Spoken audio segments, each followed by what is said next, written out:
Good evening. The Iron Range as entrepreneurs, innovators, and risk takers.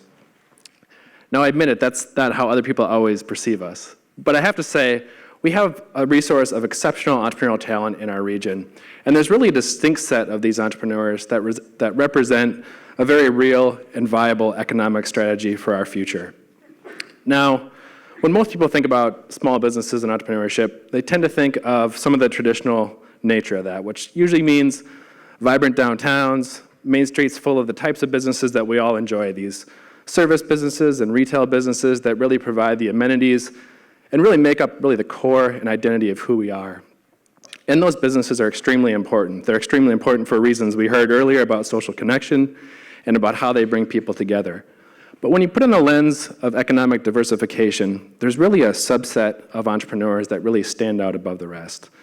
And these entrepreneurs really have a distinction in terms of how they operate and what their end goal is in mind. And the key distinction is simple, yet it puts them on a different trajectory.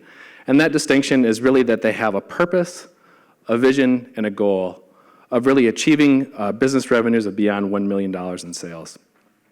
Now, it sounds simple, but what we know from these folks is that it sets them on a trajectory that's neither comfortable nor safe. And the path to get to this next milestone is often a very difficult one. But the economic rewards for us as a region are exponential. And I want to tell you a little bit about that. When they take on this strategy towards growth, there's really three main economic indicators that make this group unique. And really, these businesses, they represent really simply just 12% of the businesses. And that actually holds true here for St. Louis County. It holds true nationally, and it holds true across the state of Minnesota. They represent just 12% of the businesses, but they're typically responsible for holding about 35% of all the jobs in our region. And they also are the only category that has a net gain of jobs as well, too. So they're an important sector, really for three reasons.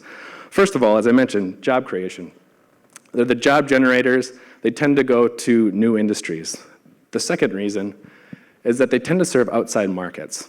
So they're businesses that as they grow and evolve, their customer base, their product base, their service base tends to translate to bigger markets, and they tend to go towards national as well as sometimes global marketplaces. And so what they do is they bring those resources back to our community. It does become a new source of vibrancy, of diversification, that when we inevitably hit these troughs in our traditional industries, it gives us a new source of renewal.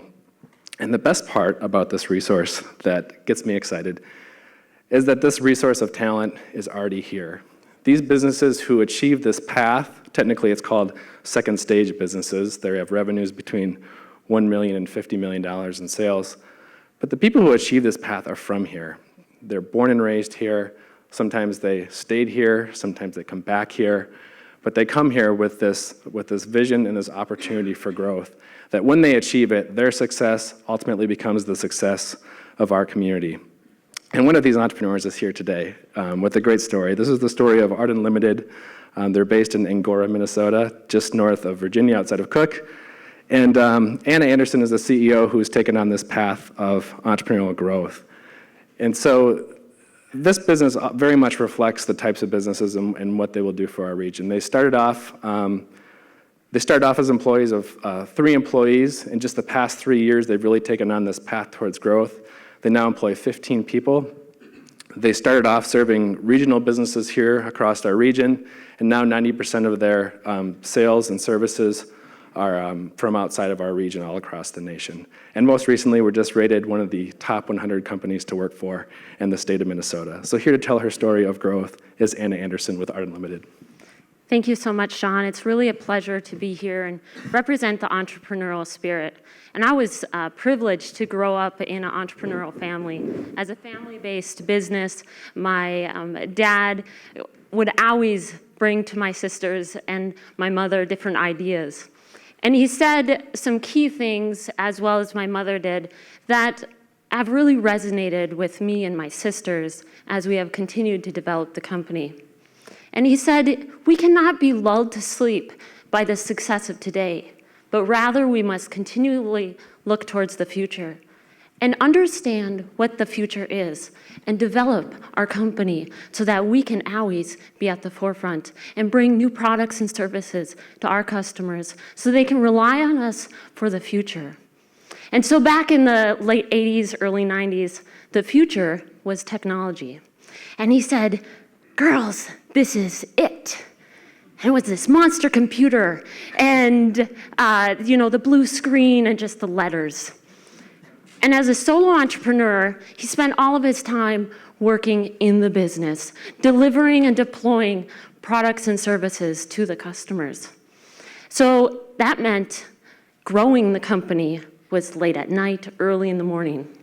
My sisters and I clearly remember looking down through the stairwell and seeing this blue halo, and there our father was, typing away, creating the next advertising campaign of the future. He spent a month doing that. He hit deploy, and it ate itself because he forgot to put in a period at the right place. He did it a couple more times, and it finally worked.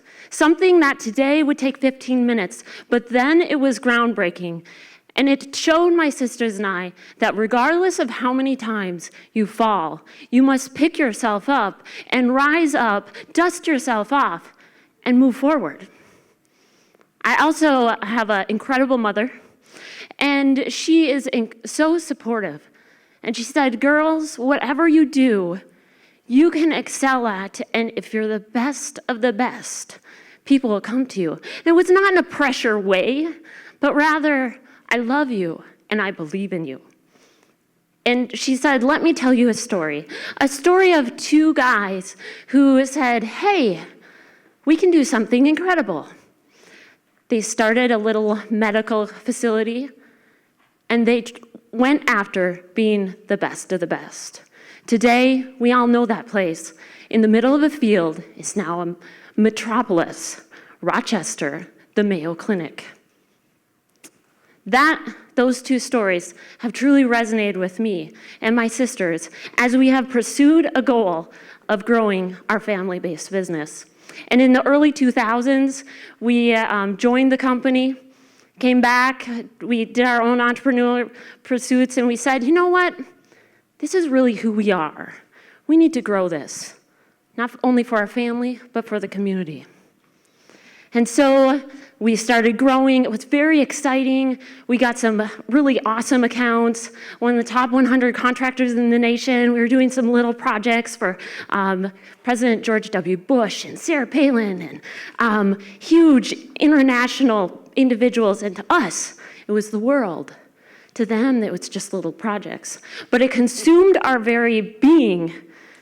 And we realized that if we were going to grow and if we were going to continue to look towards the future, we needed to stop working in the business on a day-to-day basis and step back and start changing and growing.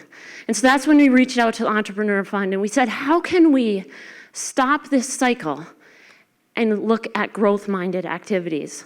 So we did the Be Strategic, Grow Your Business program with the Entrepreneur Fund, and it taught us some very important things. It taught us that we need to write down what our vision is. What are the goals? Because when you write it down, you speak it forth, something resonates within you and the team members around you. And it was true for us, and it's still true today. And we continued to grow, but once again, we hit another ceiling.